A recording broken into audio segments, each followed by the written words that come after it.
Jürgen Habermas, o discurso filosófico da modernidade, 12 lições. Capítulo 5, o entrelaçamento de mito e esclarecimento. Horkheimer e Adorno. Os escritores sombrios da burguesia, como Maquiavel, Hobbes e Mandeville, desde sempre atraíram aquele Horkheimer influenciado por Schopenhauer. No entanto, seus pensamentos ainda eram construtivos. De suas dissonâncias, seguiram-se linhas que levavam à teoria marxista da sociedade. Os escritores malditos da burguesia, sobretudo Marquês de Sade e Nietzsche, romperam esses vínculos. A eles se ligam Horkheimer e Adorno na Dialética do Esclarecimento, o seu livro mais negro, a fim de conceitualizar o processo de autodestruição do esclarecimento. Segundo sua análise, não podiam esperar mais nada da força libertadora do conceito. Contudo, levados pela noção benjaminiana de esperança dos desesperados, que então assumiram um sentido irônico, não querem abandonar o trabalho do conceito, tornando-o paradoxal. Este estado de espírito, esta atitude, não é mais a nossa. Mesmo assim, sob o signo de um Nietzsche atualizado pelo pós-estruturalismo, difundem-se estados de espírito e atitudes que podem ser confundidos com aqueles. É essa confusão que eu gostaria de prevenir. A Dialética do Esclarecimento é um livro singular. Suas partes essenciais provêm das notas tomadas por Gretel Adorno, das discussões entre Horkheimer e Adorno em Santa Mônica. O texto foi concluído em 1944 e 3 anos mais tarde, publicado na editora Querido, em Amsterdã. Exemplares dessa primeira edição estiveram à venda durante quase 20 anos. A história da recepção do livro com que Horkheimer e Adorno influenciaram o desenvolvimento intelectual da República Federal da Alemanha, sobretudo nas primeiras 2 décadas, guarda uma curiosa relação com o número de seus compradores. Igualmente singular é a composição do livro. Consiste em um ensaio de algo mais do que 50 páginas, 2 excursos e 3 adendos. Estes ocupam mais da metade do texto. A forma intrincada da exposição não permite reconhecer, à primeira vista, a clara estrutura da argumentação. Assim, vou explicar primeiro as 2 teses centrais, no ponto 1. Da avaliação da modernidade resulta o problema que me interessa, considerando a situação atual. Por que Horkheimer e Adorno querem esclarecer radicalmente o esclarecimento sobre si mesmo? No ponto 2. O grande modelo para uma autossuplantação totalizadora da crítica da ideologia era Nietzsche. A comparação de Horkheimer e Adorno com Nietzsche não instrui apenas sobre as direções contrárias em que ambos os lados conduzem suas críticas da cultura, tratado no tópico 3, mas além disso, desperta dúvidas sobre essa repetida reflexivação do esclarecimento, tratado no tópico 4. 1. Na tradição do esclarecimento, o pensamento esclarecedor foi ao mesmo tempo entendido como antítese e força contrária ao mito. Como antítese, porque opõe a vinculação autoritária de uma tradição engrenada nas cadeias das gerações à coação não coercitiva do melhor argumento. Como força contrária, porque deve quebrar o feitiço das forças coletivas por meio dos discernimentos conquistados individualmente e convertidos em fonte de motivação. O esclarecimento contraria o mito e escapa, com isso, de seu poder. A esse contraste, do qual o pensamento esclarecido está tão seguro, Adorno e Horkheimer opõem a tese de uma cumplicidade secreta. Abre aspas, o mito já é esclarecimento, e o esclarecimento acaba por reverter a mitologia. Fecha aspas. Essa tese, anunciada no prefácio, é desenvolvida no ensaio sobre o esclarecimento e comprovada na forma de uma interpretação da Odisseia. A objeção filológica, antecipada pelos próprios autores, de que incorrem em uma petitio principii com a escolha da tardia elaboração épica de uma tradição mítica que, já da perspectiva de Homero, se tornou distante, deriva uma vantagem metodológica. Abre aspas, os mitos se depositaram nas diversas estratificações do texto homérico, mas o seu relato, a unidade extraída das lendas difusas, é, ao mesmo tempo, a descrição do trajeto de fuga do sujeito diante dos poderes míticos. Fecha aspas. Nas aventuras de Ulisses, astuto em duplo sentido, espelha-se a proto-história de uma subjetividade que se desprende da coerção dos poderes míticos. O mundo mítico não é a pátria, mas o labirinto do qual é preciso escapar, por mor da própria identidade. Abre aspas, é a saudade de casa que desfecha as aventuras por meio das quais a subjetividade, cuja proto-história narrada pela Odisseia, escapa ao mundo primitivo. O fato de que o conceito de pátria se opõe ao mito que a mentira fascista quer transformar na pátria constitui o paradoxo mais profundo da epopeia. Fecha aspas. Certamente, as narrativas míticas chamam o indivíduo de volta às origens, mediadas genealogicamente pela cadeia de gerações. Mas os atos rituais, que devem superar e sanar o distanciamento culpado das origens, aprofundam ao mesmo tempo o abismo. O mito da origem mantém o duplo sentido do nascer, o pavor em face do desenraizamento e o respiro de alívio após a fuga. Desse modo, Horkheimer e Adorno perseguem a astúcia de Ulisses até o âmago das ações de sacrifício. A estas é inerente um momento de logro, na medida em que os homens se redimem da maldição das potências vingativas por meio da apresentação do substituto simbolicamente valorizado. Essa camada do mito caracteriza a ambivalência de uma atitude da consciência para a qual a praxis ritual é, de uma só vez, real e aparente. Para a consciência coletiva, é uma necessidade vital a força regeneradora de um regresso ritual às origens que, como mostrou Durkheim, garante a coesão social. Mas, igualmente necessário, é o caráter meramente aparente desse regresso às origens, das quais o membro da coletividade tribal tem, ao mesmo tempo, de escapar, ao formar seu eu. Os poderes originários, simultaneamente sacralizados e ludibriados, ocupam assim na proto-história da subjetividade a primeira etapa do esclarecimento. O esclarecimento seria bem sucedido se o distanciamento das origens significasse libertação. A força mítica revela-se, porém, como um momento retardador que detém a emancipação pretendida e prolonga cada vez mais uma ligação com as origens, experimentada igualmente como prisão. Daí Horkheimer e Adorno denominarem esclarecimento todo o processo pendente entre os dois partidos.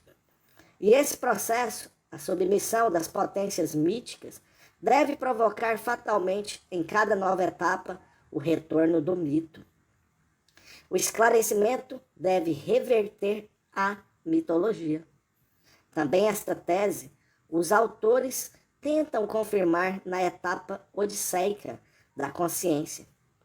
Percorrem episódio por episódio da Odisseia para descobrir o preço que o experiente Ulisses tem de pagar para que seu eu saia fortalecido e consolidado das aventuras sucedidas, de modo análogo àquele pelo qual o espírito sai das experiências da consciência, as quais o fenomenólogo Hegel relata com a mesma intenção que Homero, o épico, narra as aventuras. Os episódios relatam perigos, astúcia e fugas, e a renúncia autoimposta pela qual o eu que aprende a dominar o perigo, conquista sua própria identidade e, ao mesmo tempo, despede-se da felicidade do arcaico ser um com a natureza, tanto a exterior como a interior. O canto das sereias lembra uma felicidade concedida outrora pela, abre aspas, relação flutuante com a natureza, fecha aspas.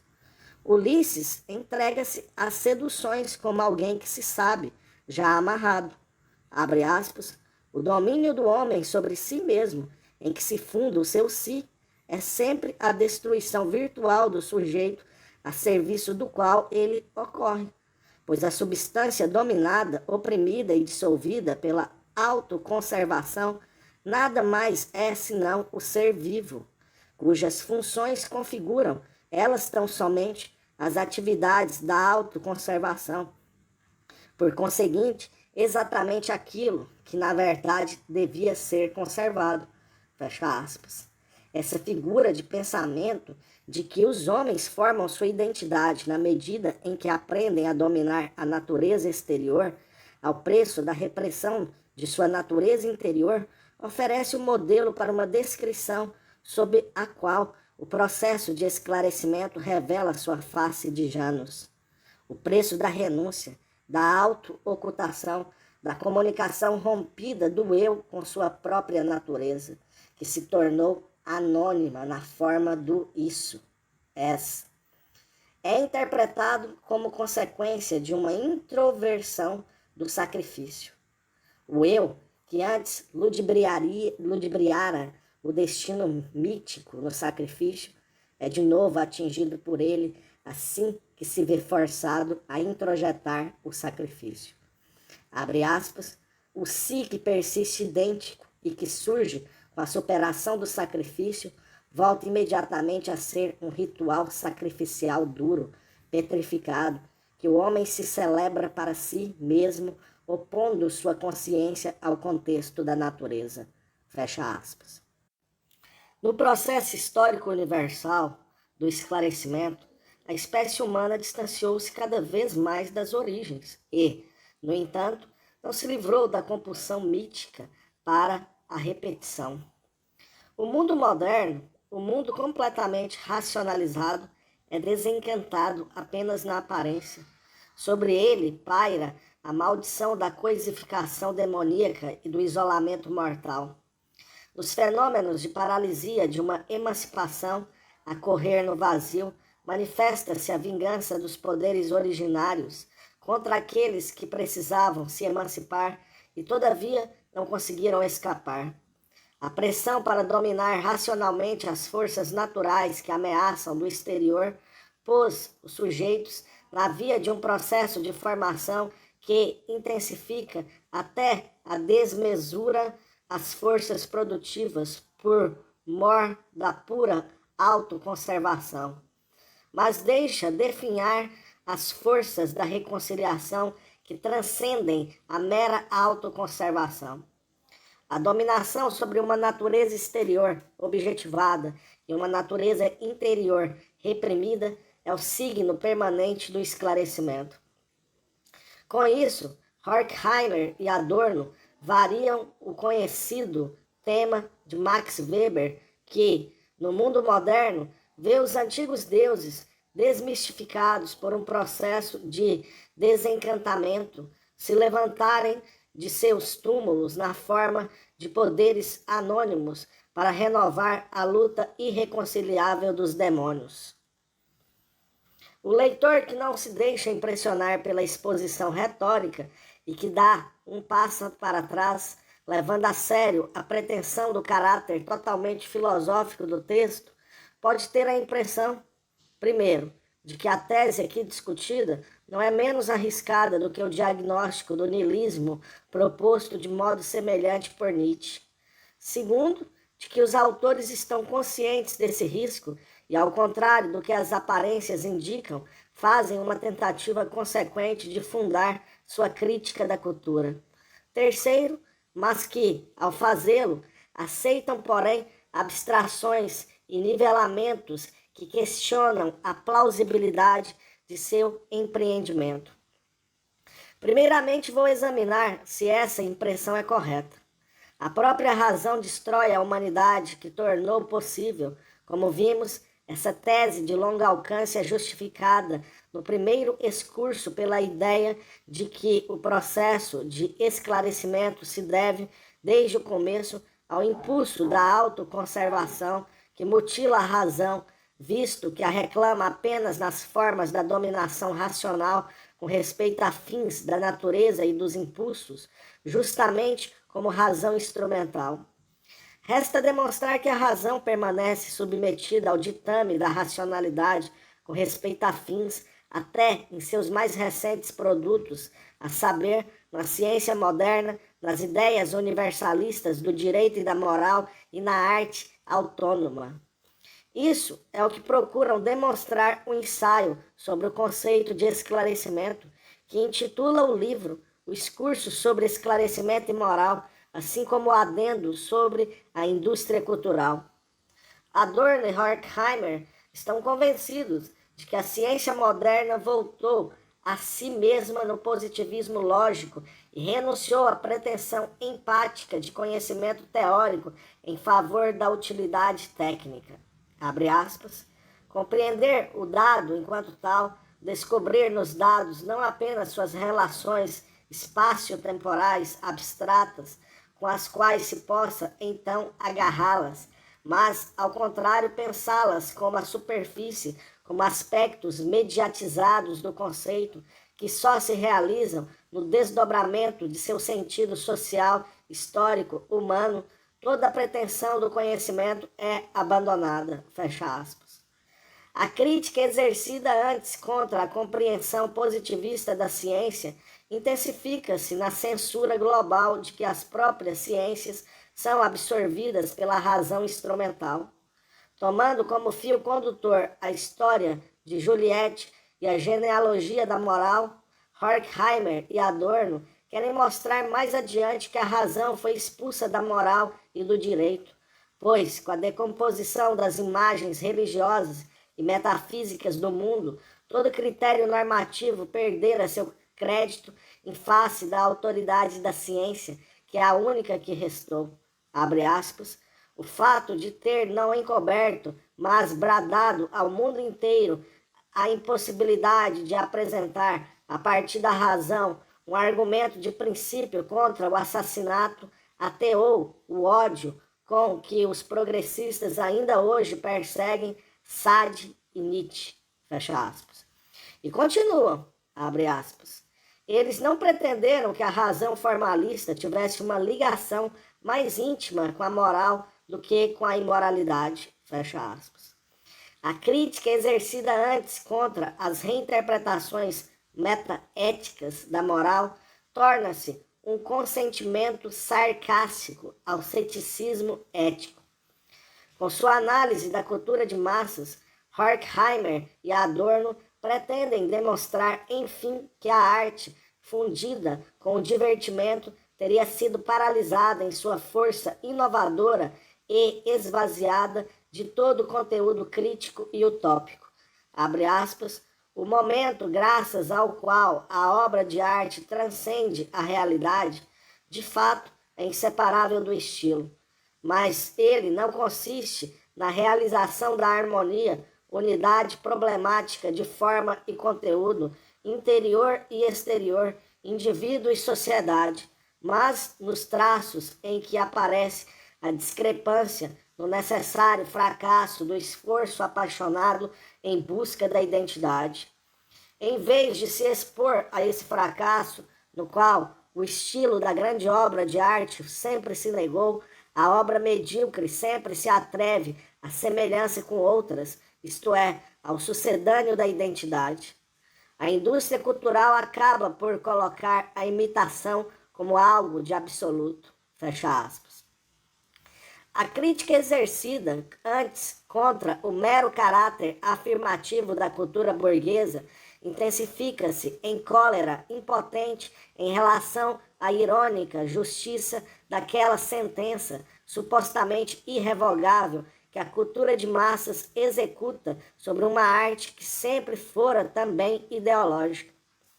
A argumentação assume, portanto, a mesma forma no tocante à ciência, à moral e à arte.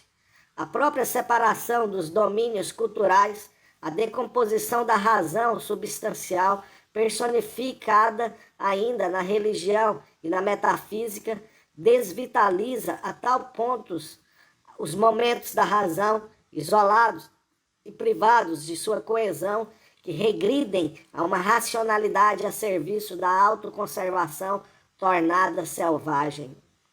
Na modernidade cultural, a razão é despida definitivamente de sua pretensão de validade e assimilada ao puro poder. A capacidade crítica de tomar posição ante algo com um sim ou um não, de distinguir entre enunciados válidos e inválidos, é aludida na medida em que poder e pretensões de validade entram em uma turva fusão. Quando se reduz a crítica da razão instrumental a esse núcleo, torna-se claro por que a dialética do esclarecimento tem de nivelar de modo espantoso a imagem da modernidade. A dignidade própria da modernidade cultural consiste naquilo que Max Weber denominou a diferenciação específica das esferas de valor. Mas, com ela, a força da negação, a capacidade de discriminar entre sim e o não, não é paralisada, mas antes potencializada. Questões de verdade, justiça e gosto podem então ser elaboradas e desdobradas segundo suas respectivas lógicas internas.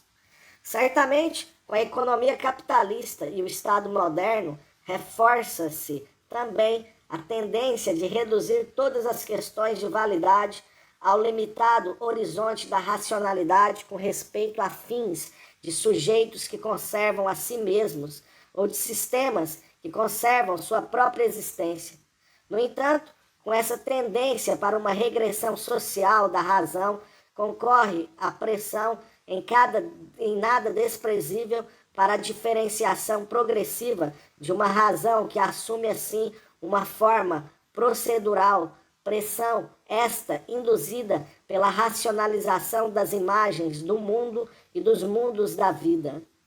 Com a assimilação naturalista entre pretensões de validade e pretensões de poder, com a destruição das faculdades críticas, concorre o aperfeiçoamento das culturas de especialistas, nas quais uma esfera articulada de validade proporciona uma especificidade às pretensões de verdade proposicional, de justeza normativa e de autenticidade, embora também uma vida própria esotérica, ameaçada, por sua vez, pela dissociação com a praxis comunicativa do cotidiano.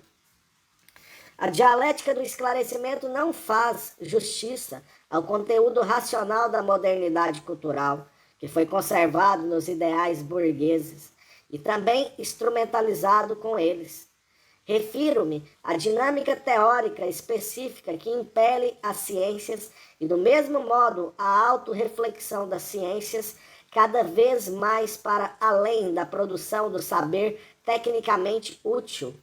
Refiro-me, além disso, à fundamentação universalista do direito e da moral, que encontraram, apesar de tudo, uma personificação, por mais desfigurada e incompleta que seja, nas instituições dos estados constitucionais, nos tipos de formação democrática da vontade, nos padrões individualistas da formação de identidade. Refiro-me, enfim, à produtividade e à força explosiva das experiências estéticas fundamentais que uma subjetividade liberada dos imperativos da atividade com respeito a fins e das convenções da percepção cotidiana obtém a partir de seu próprio descentramento. Experiências expostas nas obras da arte de vanguarda, articuladas na linguagem pelos discursos da crítica de arte e que alcançam também um certo efeito iluminador, pelo menos como efeito instrutivo de contraste, nos registros valorativos da autorrealização enriquecidos de modo inovador. Se esses apontamentos fossem suficientemente completos para a finalidade do meu argumento, poderiam apoiar a impressão intuitiva de, digamos com cautela, incompletude e unilateralidade que a leitura desse livro nos deixa à primeira vista. Com razão, o leitor tem a sensação de que a exposição niveladora desconsidera os traços essenciais da modernidade cultural. Nesse caso, impõe-se a questão de saber quais motivos teriam levado Horkheimer e Adorno a conduzir sua crítica do esclarecimento a uma tal radicalidade, colocando em risco o próprio projeto do esclarecimento. Para escapar do mito da racionalidade com respeito a fins convertido em poder objetivo, a dialética do esclarecimento dificilmente abre alguma perspectiva. Para aclarar essa questão, gostaria de identificar, primeiramente, o lugar ocupado pela crítica da ideologia marxista no processo global do esclarecimento, com a finalidade de descobrir por que Horkheimer e Adorno acreditaram que era preciso, ao mesmo tempo, abandonar e ultrapassar esse tipo de crítica. 2. Até aqui, tomamos conhecimento do modo de pensar mítico apenas sob o aspecto do comportamento ambíguo dos sujeitos em relação aos poderes originários, ou seja, do ponto de vista da emancipação central para a formação da identidade. Horkheimer e Adorno concebem o esclarecimento como a tentativa fracassada de escapulir, springen, dos poderes do destino. Mas o vazio desesperador da emancipação é a forma pela qual a maldição das potências míticas atinge ainda seus fugitivos. Uma outra dimensão da descrição do pensamento mítico e do pensamento esclarecido é tratada apenas nas poucas passagens onde se define a via da desmitologização como transformação e diferenciação dos conceitos básicos. O mito deve sua força totalizadora com que organiza todos os fenômenos percebidos na superfície em uma rede de correspondências, de relações, de semelhanças e contrastes a conceitos básicos nos quais une categorialmente aquilo que a compreensão moderna do mundo não pode mais juntar. Por exemplo, a linguagem, o médium da exposição, não está ainda tão destacada da realidade a ponto de o signo convencional poder separar-se, de modo geral, do conteúdo semântico e do referente.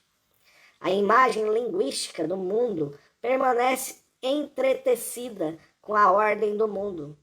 As tradições míticas não podem ser revistas sem perigo para a ordem das coisas e para a identidade da tribo nela envolvida. Categorias de validade como verdadeiro e falso, bom e mal, estão ainda ligadas a conceitos empíricos como troca, causalidade, saúde, substância e fortuna. O pensamento mágico não permite nenhuma diferenciação conceitual básica entre coisas e pessoas, entre seres inanimados e animados, entre objetos que podem ser manipulados e agentes aos quais atribuímos ações e manifestações linguísticas. Somente a desmitologização rompe aquele encanto que, para nós, aparece como uma confusão entre natureza e cultura. O processo de esclarecimento conduz à dessocialização da natureza e à desnaturalização do mundo humano. Com Piaget, pode-se concebê-lo como um descentramento da imagem do mundo. A imagem tradicional do mundo é, enfim, temporalizada e, como interpretação mutável, pode ser distinguida do mundo mesmo. Esse mundo exterior diferencia-se no mundo objetivo, doente, e no mundo social das normas, ou das relações interpessoais reguladas normativamente. Ambos destacam-se do mundo interior das vivências subjetivas próprias de cada um. Como mostrou Max Weber, esse processo continua na racionalização das imagens do mundo, que, por sua vez, enquanto religião e metafísica, são tributárias da desmitologização, onde a racionalização, como na linha da tradição ocidental, não se detém nas categorias teológicas e metafísicas, a esfera dos contextos de validade não somente é purificada das aderências empíricas, mas também diferenciada internamente sob pontos de vista de verdade, justeza normativa e veracidade subjetiva ou autenticidade. Ao descrever o processo pendente entre mito e esclarecimento, como desenvolvimento de uma compreensão descentrada do mundo, então também é possível indicar nesse drama o lugar em que se pode apresentar o procedimento da crítica da ideologia. Somente quando se separam os contextos de sentido dos contextos fatuais, as relações internas das externas, somente quando a ciência, a moral e a arte se especializaram, cada qual em uma pretensão de validade, seguindo lógicas próprias e purificadas dos resíduos cosmológicos, teológicos e cultuais. Somente então pode surgir a suspeita de que a autonomia da validade que uma teoria, seja empírica ou normativa, reclama para si é aparente, pois em seus poros infiltraram-se interesses e pretensões de poder sigilosos. A crítica inspirada por uma tal suspeita pretende demonstrar que a teoria suspeita expressa a tergo em seus enunciados, para os quais reclama uma validade frontal, dependências que não pode admitir sem perder credibilidade. A crítica torna-se crítica da ideologia quando pretende mostrar que a validade da teoria não se separou suficientemente do contexto de origem, que às costas da teoria se oculta uma ilícita mescla de poder e validade, e cuja reputação se deve justamente a essa mescla. A crítica da ideologia pretende mostrar exatamente como, em um nível para o qual é constitutiva a rigorosa distinção entre contextos de sentido e contextos fatuais, essas mesmas relações internas e externas se confundem e o fazem porque pretensões de validade são determinadas por relações de poder. A crítica da ideologia não é, ela mesma, uma teoria a concorrer com outras. Serve-se apenas de determinadas suposições teóricas. Apoiada nelas, contesta a verdade de uma teoria suspeita ao revelar sua falta de veracidade.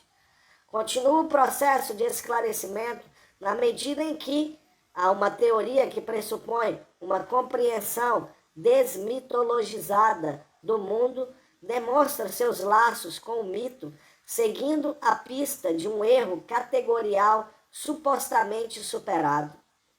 Com esse tipo de crítica, o esclarecimento se torna reflexivo pela primeira vez. Efetua-se, então, em seus próprios produtos, em teorias.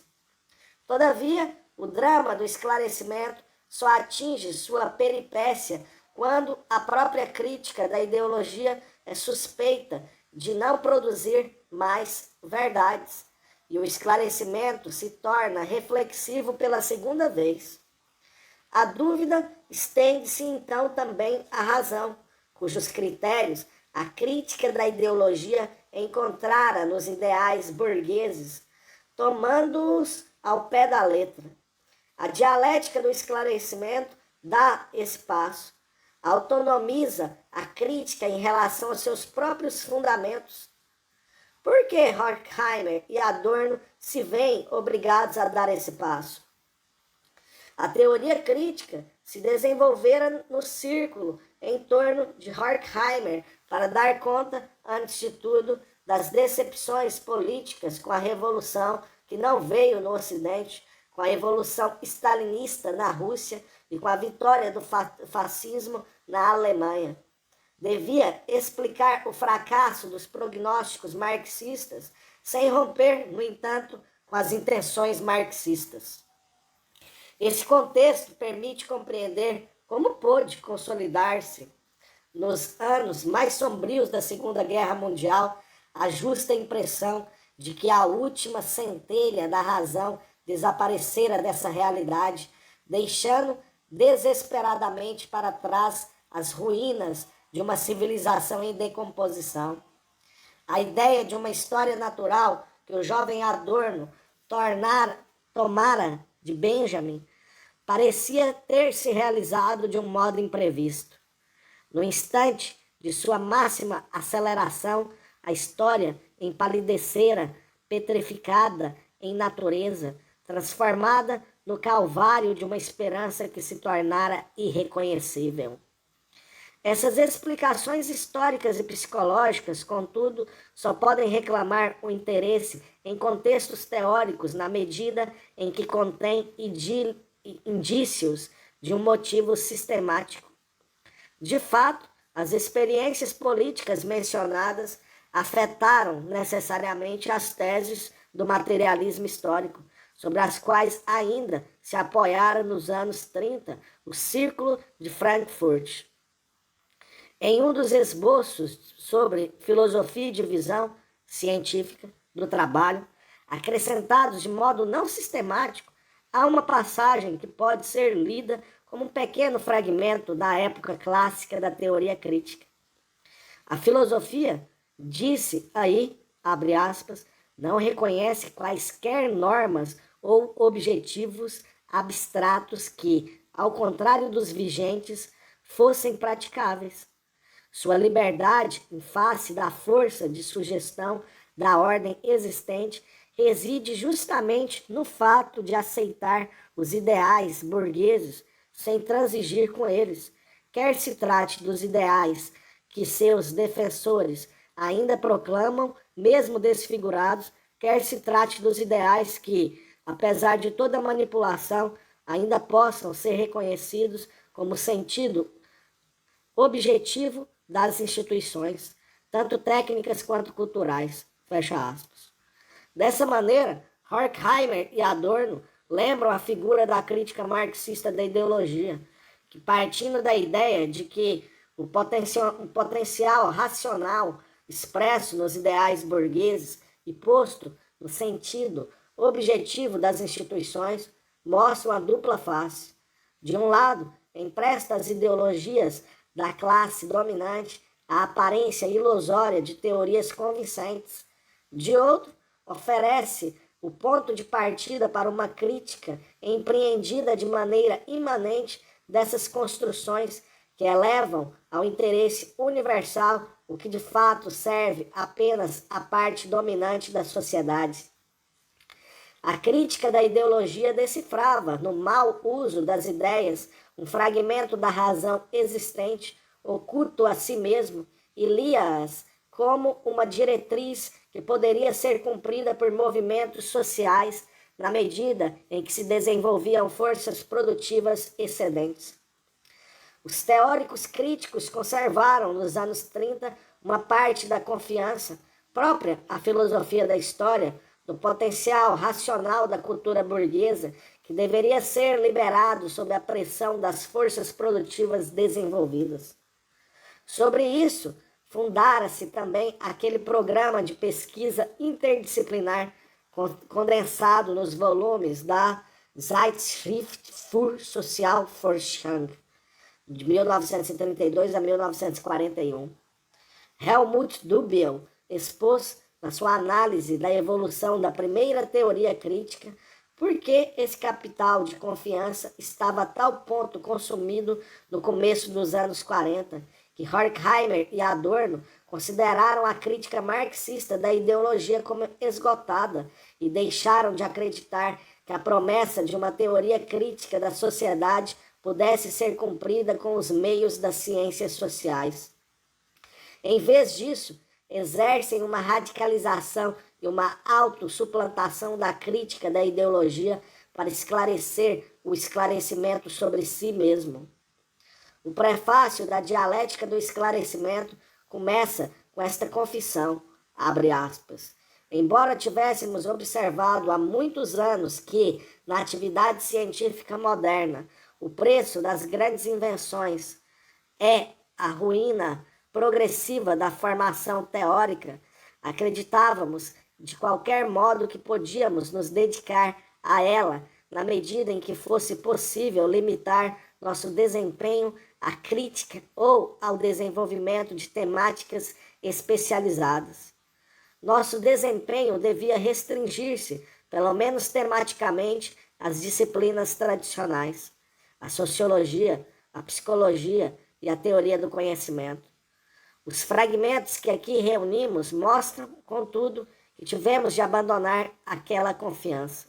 Fecha aspas. Se a verdade da cultura burguesa é revelada pelo cinismo que caracteriza a consciência dos escritores malditos, não resta nada que poderia apelar à crítica da ideologia. E se as forças produtivas entram em uma funesta simbiose com as relações de produção que deveriam um dia rebentar, também não há mais dinâmica alguma na qual a crítica pudesse depositar suas esperanças. Horkheimer e Adorno veem abalados os fundamentos da crítica da ideologia, mas pretendem se ater, contudo, à figura fundamental do esclarecimento. Assim, o que o esclarecimento efetuou em relação ao mito aplicam mais uma vez sobre o processo do esclarecimento em seu todo. Ao voltar-se contra a razão enquanto fundamento de sua própria validade, a crítica torna-se total. Como podem ser entendidas essa totalização e autonomização da crítica? 3. A suspeita de ideologia torna-se total, mas sem alterar a direção. Ela volta-se não apenas contra a função irracional dos ideais burgueses, como também contra o próprio potencial racional da cultura burguesa, atingindo, assim, o fundamento de uma crítica da ideologia que procede de modo imanente. Permanece, porém, a intenção de alcançar um efeito de desmascaramento. Fica inalterada a figura de pensamento em que se insere o ceticismo diante da razão. Agora é a própria razão que suspeita da funesta confusão entre pretensões de poder e pretensões de validade, mas ainda com intenção de esclarecimento. Com o conceito de razão instrumental, Horkheimer e Adorno querem acertar as contas com um entendimento calculador que usurpou o lugar da razão. Esse conceito deve, ao mesmo tempo, relembrar que a racionalidade com respeito a fins, empertigada em totalidade, estreita a diferença entre aquilo que pretende ter validade e aquilo que é útil para a autoconservação, demolindo assim aquela barreira entre validade e poder, anulando aquela diferenciação conceitual básica que a apreensão moderna do mundo acreditava dever a uma superação definitiva do mito. A razão, enquanto razão instrumental, assimilou-se ao poder e renunciou, desse modo, à sua força crítica. Este é o último desvelamento de uma crítica da ideologia aplicada a si mesma. Esta descreve, contudo, a autodestruição da capacidade crítica de modo paradoxal, visto que no instante da descrição ainda tem de fazer uso da crítica que declarou estar morta. Ela denuncia o esclarecimento que se tornou totalitário com os meios do próprio esclarecimento. Adorno estava perfeitamente consciente dessa contradição performativa da crítica totalizada. A dialética negativa de Adorno pode ser lida como a continuação da explicação de por que temos de girar em torno dessa contradição performativa e devemos mesmo persistir nela de por que somente o desdobramento insistente e incansável do paradoxo abre a perspectiva, abre aspas, daquela reminiscência da natureza no sujeito, fecha aspas, invocada quase de maneira mágica, abre aspas, que encerra a verdade ignorada de toda a cultura, fecha aspas. Durante os 25 anos após a conclusão da dialética do esclarecimento, Adorno permaneceu fiel ao impulso filosófico, sem se furtar à estrutura paradoxal de um pensamento da crítica totalizada. A grandeza dessa posição consequente é patente na comparação com Nietzsche, cuja genealogia da moral tornara-se o grande modelo para a segunda reflexivação do esclarecimento.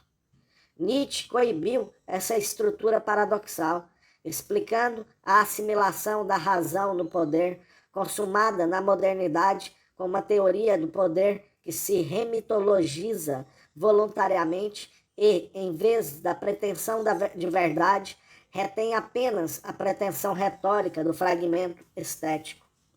Nietzsche mostrou como a crítica se totaliza, mas, ao final, resulta apenas que ele considera a confusão de validade e poder como um escândalo, uma vez que obstrui uma glorificação da vontade de poder, provida de conotações de produtividade artística. A comparação com Nietzsche mostra que não está fixado o rumo para a crítica que se tornou total. Entre os imperturbáveis teóricos do desvelamento, Nietzsche é aquele que radicaliza o contra-esclarecimento.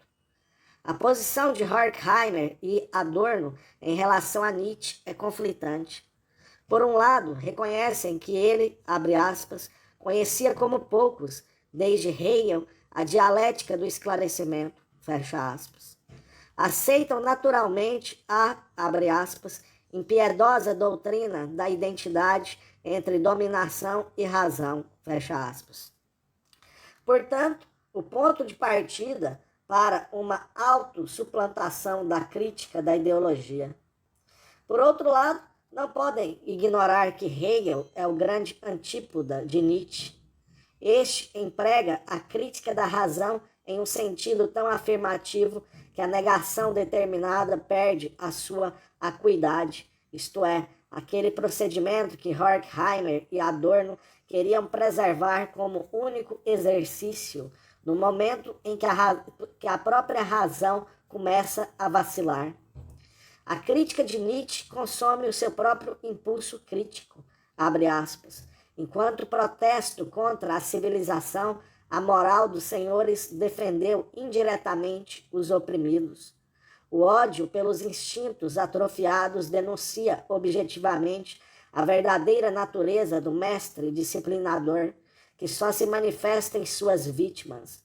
Mas, enquanto grande potência e religião do Estado, a moral dos senhores entrega-se definitivamente aos civilizatórios powers that be, à maioria compacta, ao ressentimento e a tudo aquilo a que antes se opunha. É a realização das próprias ideias que refuta Nietzsche e, ao mesmo tempo, libera nele a verdade que, apesar de toda a afirmação da vida, era hostil ao espírito da realidade. Fecha aspas. Essa posição conflitante em relação a Nietzsche é instrutiva. Ela indica também que a dialética do esclarecimento deve mais a Nietzsche do que apenas a estratégia de uma crítica da ideologia voltada contra si mesma. Permanece sem explicação, como sempre, uma certa despreocupação no tratamento, vamos dizê-lo de forma direta, das conquistas do racionalismo ocidental. Como podem os dois iluministas, pois nunca deixaram de sê-lo, subestimar o conteúdo racional da modernidade cultural, de tal modo que em tudo percebem apenas uma aliança entre razão e dominação, poder e validade? Não se deixam inspirar por Nietzsche também em relação à obtenção dos critérios de crítica cultural, valendo-se de uma experiência fundamental autonomizada da modernidade estética? Espantosas são, antes de tudo, as coincidências de conteúdo. para aquela construção que Horkheimer e Adorno tomam como base da sua, abre aspas, proto-história da subjetividade, fecha aspas, encontram-se, ponto por ponto, as correspondências em Nietzsche. Desde que os homens, aponta Nietzsche, foram despojados dos seus instintos de apêndice, tiveram de se entregar à sua consciência, isto é, ao aparato de objetivação e de controle da natureza exterior, abre aspas. Eles foram reduzidos ao pensar, ao inferir, ao calcular, ao combinar de causas e efeitos, esses infelizes, fecha aspas. Mas, ao mesmo tempo, os velhos instintos tiveram de ser domesticados, e a necessidade natural, que não encontrava mais nenhuma razão espontânea, teve de ser reprimida. Nesse processo de inversão da direção do impulso e da interiorização, formou-se, sob o signo da renúncia ou da má consciência, a subjetividade de uma natureza interior. Abre aspas, todos os instintos que não se descarregam para fora voltam-se para dentro. Isto é o que chamamos de interiorização do homem. É assim que no homem cresce o que depois denominamos sua alma. Todo o mundo interior, originalmente delgado, como que entre duas membranas, foi se expandindo e se estendendo, adquiriu profundidade, largura e altura, na medida em que o homem foi inibido em sua descarga para fora. Fecha aspas. Finalmente, os dois elementos de uma dominação sobre a natureza interior e exterior se unem e se solidificam na dominação institucionalizada do homem sobre o homem. Abre aspas, o fascínio da paz e da sociedade, fecha aspas, repousa sobre todas as instituições, pois estas obrigam os homens à renúncia, abre aspas, aqueles terríveis bastiões com que a organização do Estado se protegia dos velhos instintos de liberdade, os castigos, sobretudo, estão dentre esses bastiões. Fizeram com que todos aqueles instintos do homem selvagem, livre e errante, se voltassem para trás, contra o próprio homem. Fecha aspas.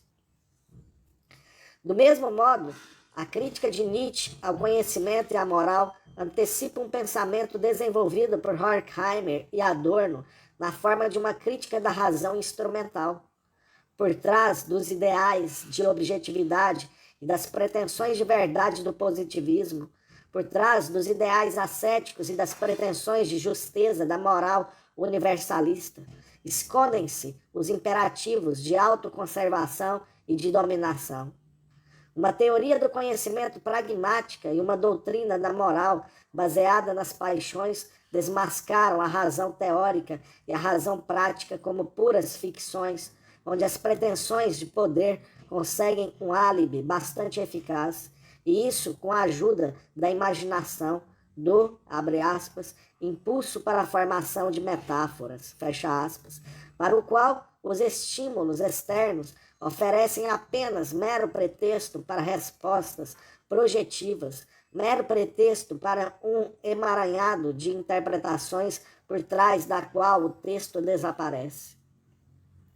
No entanto, diferentemente da dialética do esclarecimento, Nietzsche ressalta a perspectiva da qual examina a modernidade. E só esta perspectiva explica por que a natureza objetiva e a sociedade moralizada são rebaixadas às formas de manifestação correspondentes do mesmo poder mítico, seja ele da vontade de poder pervertida ou da razão instrumental. Essa perspectiva abriu-se com a modernidade estética, com aquele tenaz autodesvelamento radicalizado na arte de vanguarda, de uma subjetividade descentrada e liberada de todas as limitações da cognição e da atividade com respeito a fins, de todos os imperativos do trabalho e da utilidade. Nietzsche não é apenas contemporâneo de Mallarmé, com o qual possui afinidade espiritual. Não só assimilou o espírito romântico tardio de Richard Wagner, como também foi o primeiro a conceituar a mentalidade da modernidade estética, antes mesmo de a consciência de vanguarda tomar forma objetiva na literatura, na pintura e na música do século XX, e poder ser elaborada na teoria estética por Adorno. Na revalorização do transitório, na celebração do dinamismo e no enaltecimento da atualidade e do novo, expressa-se uma consciência de tempo motivada esteticamente, a nostalgia de um presente imaculado e interrompido, a intenção anarquista dos surrealistas de rebentar o contínuo da história da decadência já está presente em Nietzsche. A força subversiva de uma resistência estética, que mais tarde irá alimentar as reflexões de Benjamin e também as de Peter Weiss, surge já em Nietzsche, da experiência da rebelião contra toda a normatividade.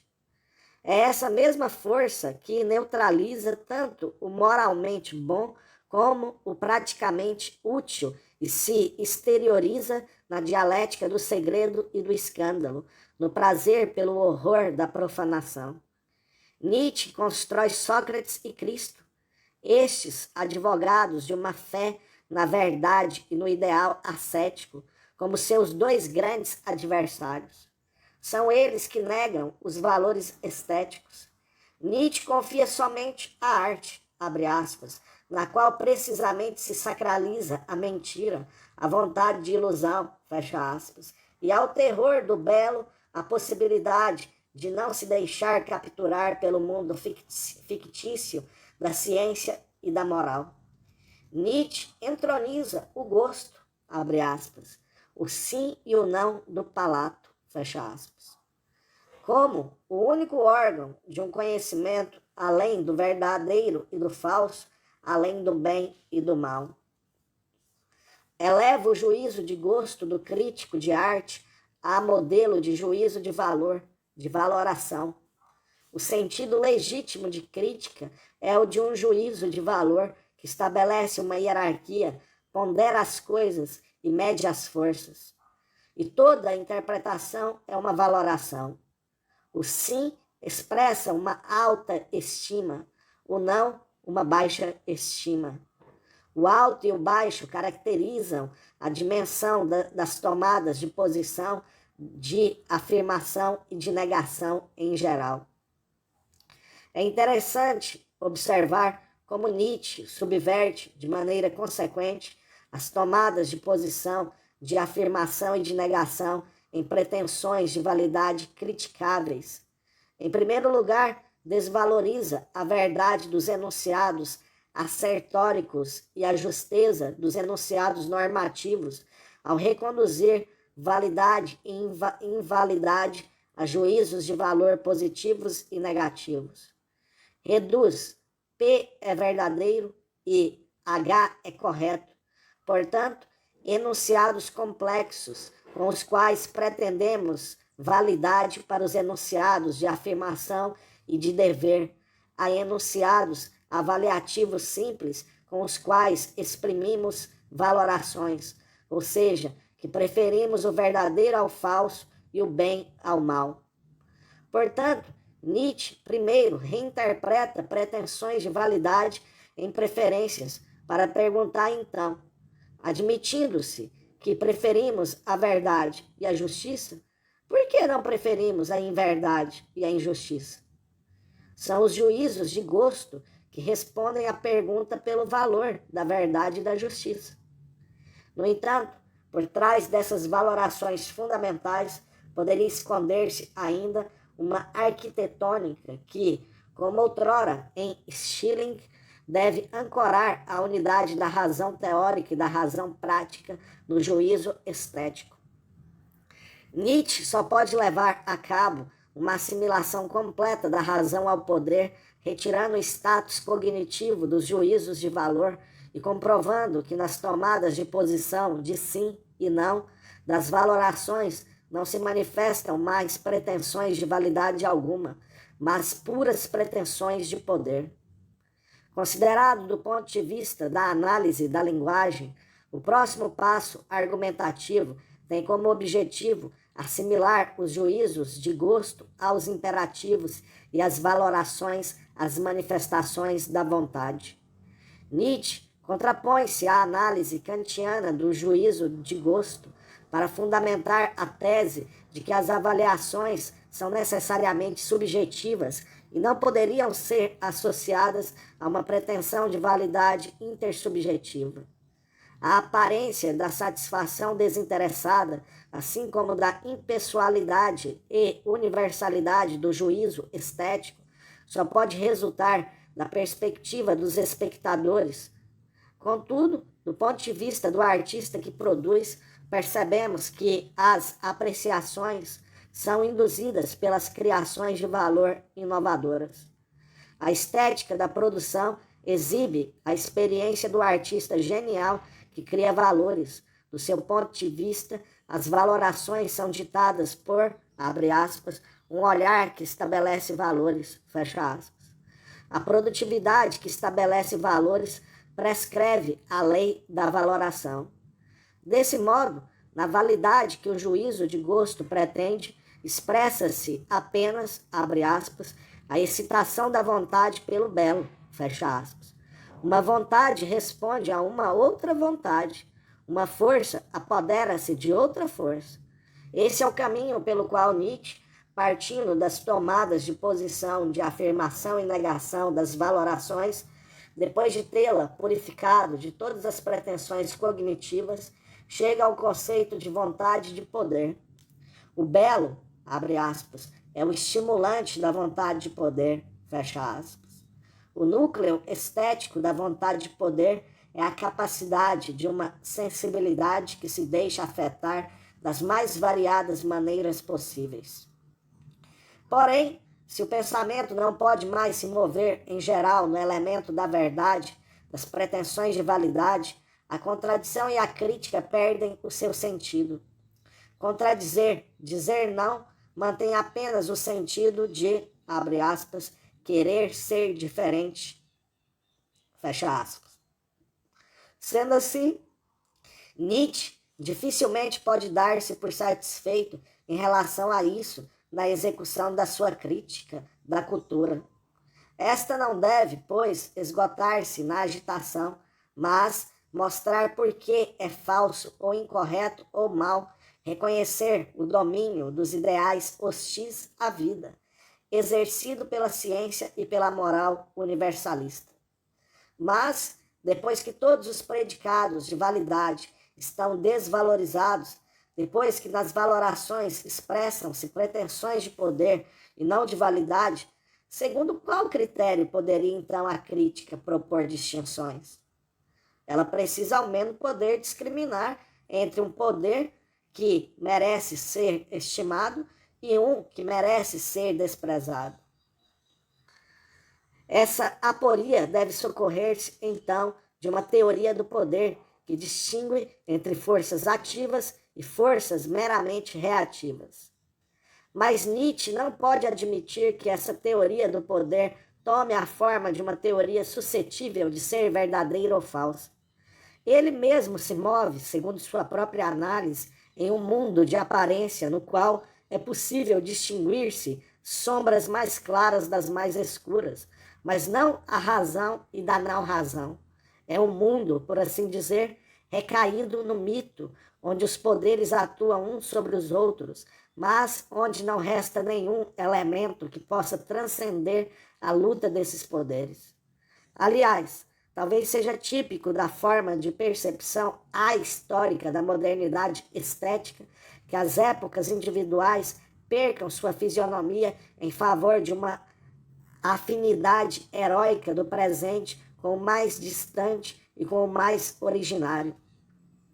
O decadente quer colocar-se de um salto em relação com o bárbaro, o selvagem, o primitivo.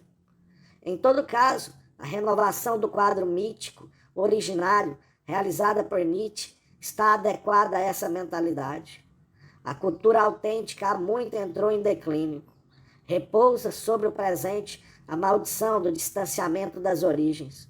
Por isso, Nietzsche pensa o advento dessa cultura ainda pendente em termos anti-utópicos, como regresso e retorno. Esse quadro não tem uma significação meramente metafórica, mas o sentido sistemático de abrir espaço para a empresa paradoxal de uma crítica desobrigada das hipotecas do pensamento esclarecido. Em Nietzsche, a crítica da ideologia, uma vez convertida em total, transforma-se naquilo que chama de crítica genealógica. Após suspender o sentido crítico do dizer não, de ter retirado a força do procedimento da negação, Nietzsche recorre àquela dimensão do mito originário que permite uma distinção que abrange todas as outras dimensões. O mais antigo é o primeiro na cadeia das gerações, o mais próximo das origens. O mais originário é considerado como o mais venerável, o mais distinto, o mais íntegro, o mais puro. Em suma, é considerado o melhor. Ascendência e proveniência servem como critérios das posições, tanto no sentido social como no sentido lógico. É nesse sentido que Nietzsche apoia sua crítica da moral na genealogia. Remete à valoração moral que atribui a uma pessoa ou a uma forma de ação um lugar em uma hierarquia formada segundo critérios de validade, a proveniência e, assim, a posição social daquele que emite um juízo moral. Abre aspas. A indicação do caminho certo me foi dada pela seguinte questão. O que significam exatamente, do ponto de vista etimológico, as designações para bom cunhadas pelas diversas línguas? Descobri, então, que todas elas remetem à mesma transformação conceitual, que, em toda parte, nobre, aristocrático, no sentido social, é o conceito básico a partir do qual necessariamente se desenvolveu bom, no sentido de espiritualmente nobre, aristocrático, de espiritualmente bem-nascido, espiritualmente privilegiado, um desenvolvimento que sempre corre paralelo àquele outro que faz plebeu, comum, baixo, transmutar-se finalmente em ruim. Fecha aspas. Assim, a localização genealógica dos poderes preserva um sentido crítico. As forças mais primordiais e mais distintas, segundo sua ascendência, são as ativas e criadoras, enquanto que naquelas que por sua proveniência são mais tardias, baixas e reativas, manifesta-se uma vontade de poder pervertida. Com isso, Nietzsche não tem nas mãos os meios conceituais com que pode denunciar a prevalência da fé na razão e do ideal ascético da ciência e da moral como a vitória meramente fatual das forças reativas e baixas, que decide, no entanto, o destino da modernidade. Como é sabido, essas forças devem surgir do ressentimento dos mais fracos. Abre aspas, do instinto de proteção e de salvação de uma vida em degeneração. Fecha aspas. 4. Seguimos em duas variantes. A crítica totalizadora que se refere a si mesma. Horkheimer e Adorno encontram-se no mesmo embaraço que Nietzsche. Se não renunciam ao efeito de um último desvelamento e querem prosseguir a crítica, precisam conservar intacto pelo menos um critério de todos os critérios racionais em sua explicação da corrupção. Em vista desse paradoxo, a crítica que atropela a si mesma perde a direção. Ela tem duas opções. Nietzsche busca refúgio em uma teoria do poder, o que é coerente, pois a fusão entre razão e poder que a crítica desvela abandona o mundo, a luta irreconciliada dos poderes, como se esse fosse o mundo mítico. Com razão, Nietzsche vigorou na França estruturalista por intermédio de Gilles Deleuze como um teórico do poder. Também Foucault substitui, nos seus trabalhos mais recentes, o modelo repressivo de dominação desenvolvido na tradição do esclarecimento por Marx e Freud, pelo pluralismo das estratégias de poder que se entrecruzam, sucedem-se umas às outras e que se distinguem segundo o tipo de formação discursiva e o grau de sua intensidade, mas que não se deixam julgar pelos aspectos de validade, como era o caso das elaborações conscientes e inconscientes do conflito. Contudo, uma doutrina das forças ativas e das meramente reativas também não oferece saída ao apuro de uma crítica que ataca os pressupostos de sua própria validade. No máximo, abre caminho para uma ruptura com o horizonte da modernidade.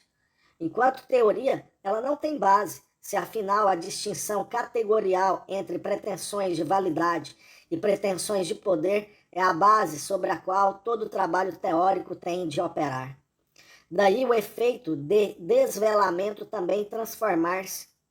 Não é o discernimento fulminante de uma confusão que ameaça a identidade, que provoca o choque, como no xiste, a compreensão da Pointer provoca o riso liberador, a desdiferenciação consentida, o desmoronamento consentido daquelas categorias que poderiam levar a um equívoco, a um esquecimento ou a uma promessa, transformam o choque primeiro em uma falha categorial que ameaça a identidade ou ainda a arte em aparência.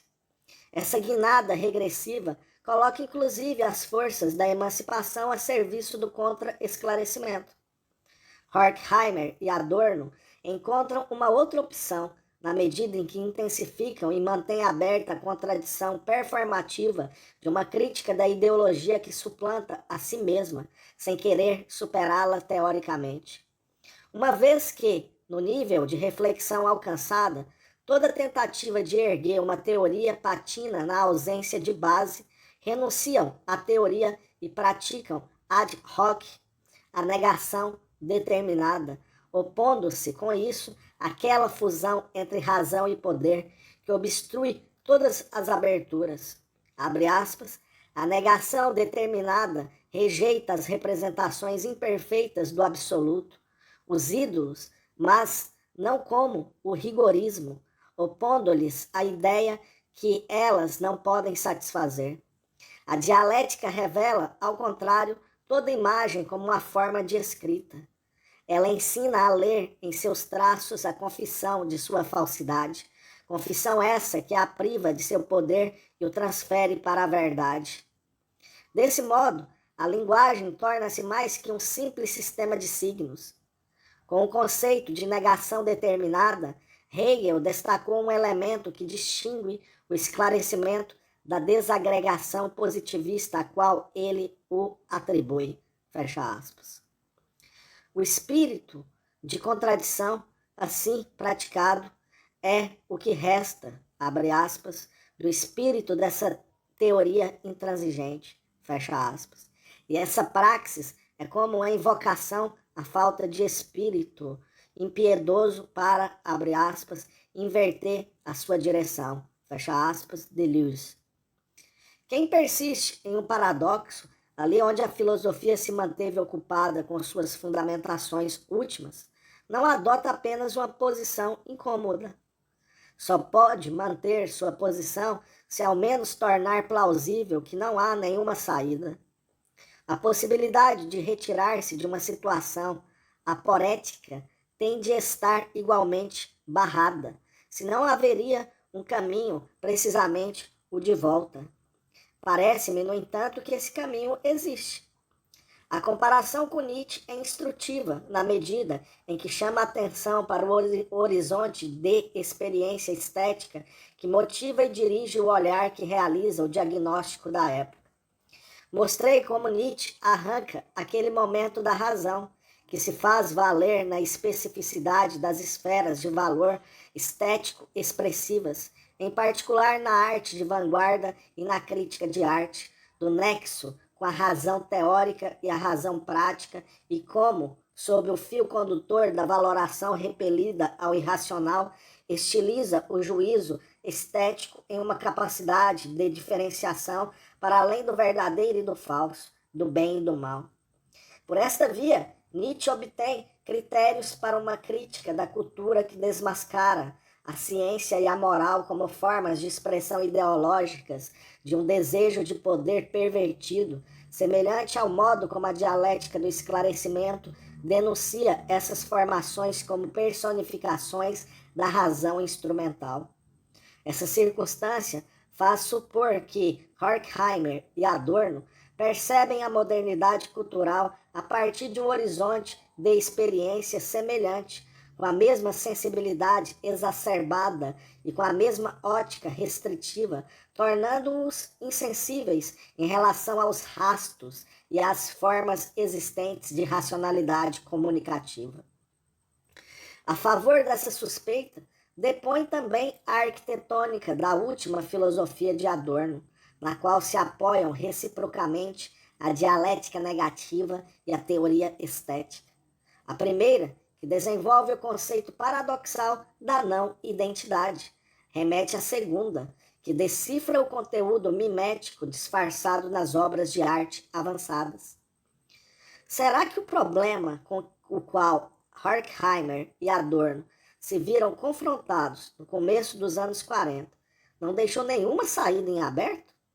Por certo, a teoria em que se apoiavam até então e o procedimento da crítica da ideologia tornaram-se insustentáveis, visto que as forças produtivas já não desenvolviam mais nenhuma força arrebatadora. As crises e os conflitos de classe não fomentavam uma consciência revolucionária, e de modo algum uma consciência unificada, mas sim uma consciência fragmentada.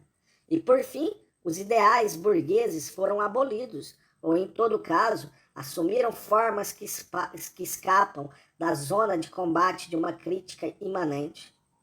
Por outro lado, Horkheimer e Adorno não envidaram nenhum esforço na revisão da teoria nos termos da ciência social vigentes, já que o ceticismo perante o conteúdo de verdade dos ideais burgueses pareciam questionar os próprios critérios da crítica da ideologia.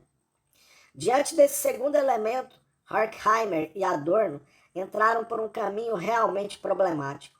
Entregaram-se, como o historicismo, a um desenfreado ceticismo perante a razão, em vez de ponderar os motivos que permitiam duvidar do próprio ceticismo. Por esta via, teria sido possível, talvez, estabelecer com profundidade os fundamentos normativos da teoria crítica da sociedade, de tal modo que não fossem afetados pela decomposição da cultura burguesa efetivada a olhos vistos na Alemanha de então. De fato, a crítica da ideologia também prosseguiu, em um aspecto, o esclarecimento não dialético do pensamento ontológico. Permaneceu prisioneira da ideia purista de que, nas relações internas entre gênese e validade, esconde-se o demônio, que deve ser exorcizado, para que a teoria, purificada de todas as aderências empíricas, pudesse mover-se em seu elemento próprio. A crítica que se tornou total não se desembaraçou dessa herança. Na intenção de, abre aspas, um último desvelamento, fecha aspas, que, em empuxo, deve tirar o véu sobre a confusão entre razão e poder, revela-se mais ainda a pretensão purista, semelhante à pretensão da ontologia de separar categorialmente de um só golpe ser e aparência. Mas ambas as esferas estão tão entrelaçadas quanto na comunidade de comunicação dos pesquisadores, o context of discovery e o context of justification, de tal modo que elas precisam ser separadas pelo pensamento que faz a mediação de maneira procedural, o que significa sempre de novo. Na argumentação, crítica e teoria, esclarecimento e fundamentação se entrelaçam continuamente, mesmo quando os participantes do discurso tendem a assumir que, sob os inevitáveis pressupostos de comunicação do discurso argumentativo, Somente tem vez a vocação não coercitiva do melhor argumento. Mas sabem, ou poderiam saber, que também essa idealização só é necessária uma vez que as convicções se formam e se mantêm em um médium que não é puro, não da maneira como as ideias platônicas prescindem do mundo dos fenômenos. Somente um discurso que admita isso poderá desfazer o feitiço do pensamento mítico, sem pôr a perder a luz dos potenciais semânticos conservados no mito.